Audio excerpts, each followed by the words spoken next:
Hey, everybody. Probably wondering why I got these boxing gloves on, right? It's certainly not to punch. 5-time Golden Glove heavyweight champion, Erick the Ram Correa. Erick, how you doing today, buddy? Thanks for having us. Awkward. I can fix that situation.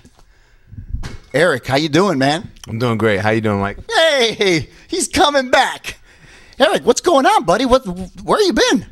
Oh, well, last year or so, I've been out of the game, just actually recovering from an injury. I had a fight set for April 19th, 2012, earlier this year.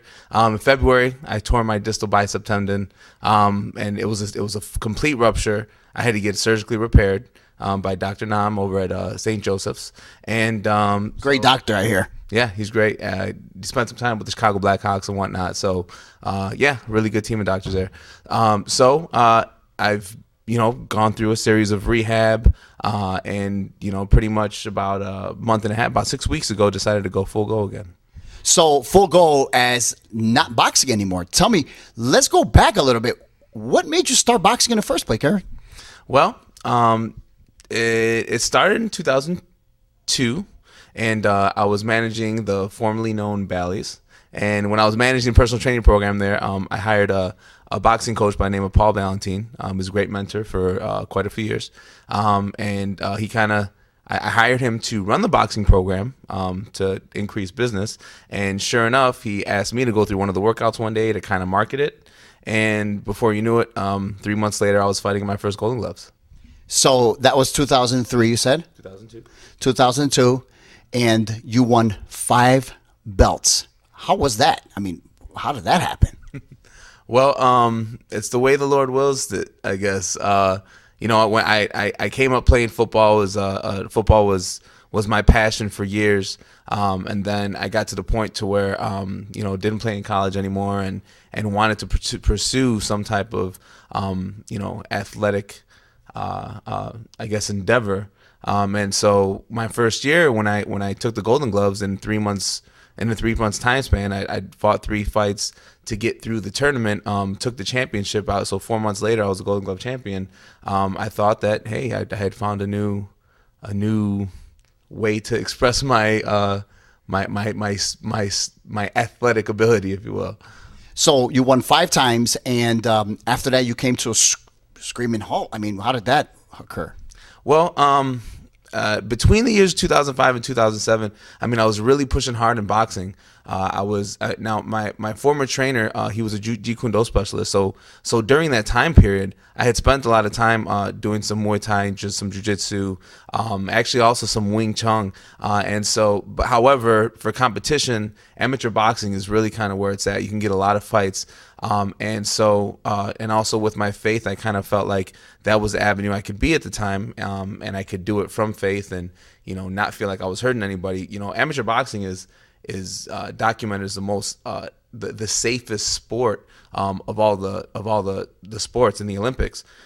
So I continued through with that up until and through 2007. And I was pursuing the Olympic, to try to make the Olympic team. And sure enough, that got cut short in 2007. I actually lost to Michael Hunter, who represented the United States in both the 2008 and 2012 Olympics, so there's no shame in that. But I got really close, but it also was the same year that I was planning on getting married. So once again, I fell short for sure, but it just definitely seemed like God willed it for me to not get there yet. So now you're going from boxing and you're doing this transition into MMA. How was the preparation for that? Well, I'll say in 2009, I started to pursue an MMA career. I hooked up with Coach Doug Mango at Team Kearns Martial Arts in Crystal Lake. Of course, Jeff Kearns got such a big name. Him and his cousin Pat Kern, who right now is a Bellator champion. And so I had hooked up with them. I really trust Doug. He's a great coach. And so that's when I really, he coached me through one of my amateur fights. And I thought, this is a great relationship. And it really is more about relationship to me. And I thought that, if I can trust the people that I'm working with, and they're good to me. I think I can pursue this as a career. So that's where I'm at. And man, the transition really started in 2009. It's 2012 now, but I've been training in MMA for I'm in my 4th year now training. And how's the transition? It is different. In boxing, you're just dealing with your hands, which I think. I mean, my resume kind of speaks for itself. I've done well with my hands, and I think it's going to be a really strong point moving forward. But I'll tell you what, it's so much more dynamic, just because now you have to control your distance with your legs. You have to make sure they don't go for takedowns. You can't just go throwing punches. I mean, there's a lot more at stake when you let your hands go in mixed martial arts. And I would say this. I know there's the last couple of years kind of been this debate between boxers and mixed martial artists who would win, which sport's tougher. They're both, very good sports. I want to be the guy who represents the boxers, if you will, who makes that successful transition. So that's a difficult point that you're trying to hit there, because a lot of boxers at your age call it quits. You're at an age right now where you're saying this is just the beginning. Tell me a little bit about that.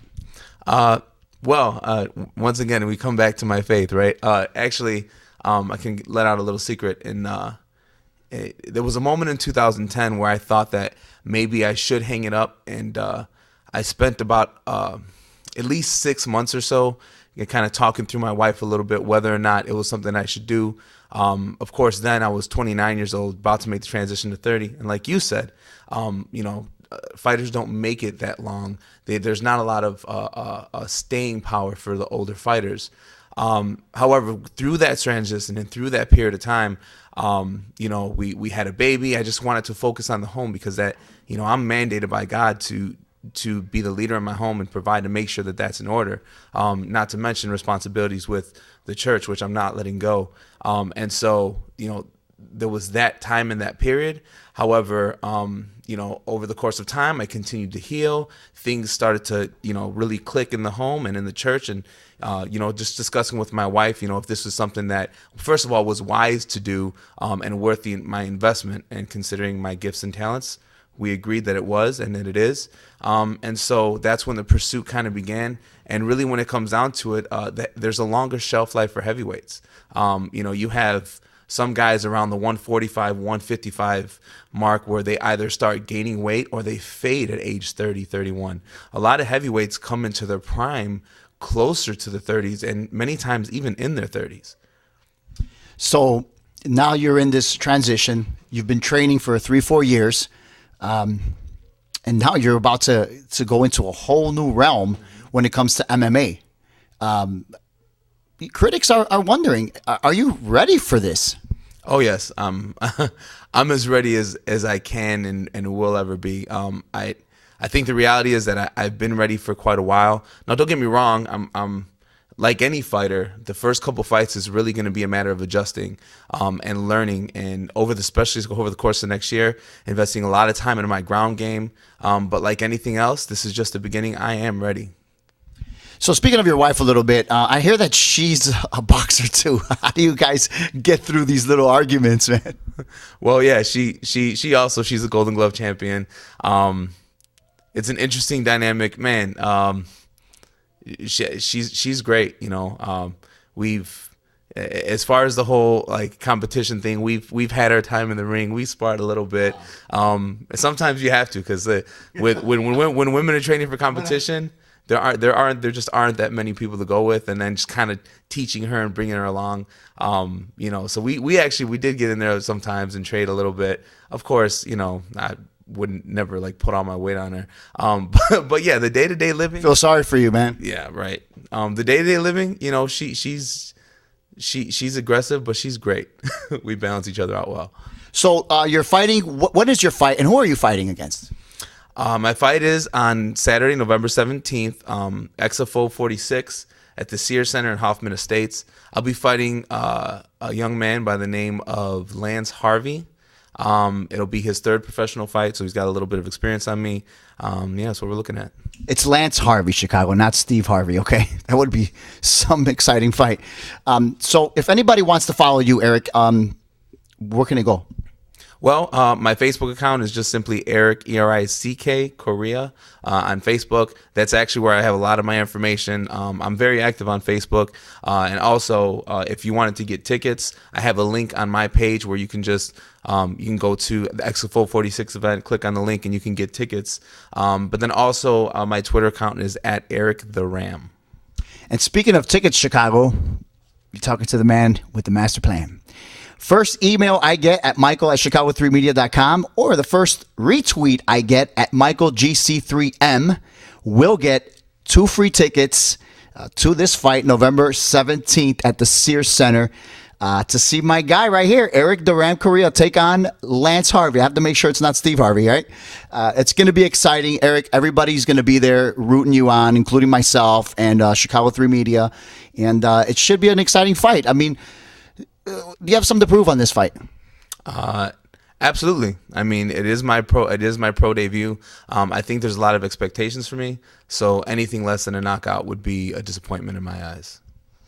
You heard it straight from 5-time heavyweight Golden Glove champion Erick the Ram Correa. For Chicago 3 Media, I'm Michael Gutierrez. November 17th at the Sears Centre Arena. Come check us out. Till next time, everybody. Bye-bye.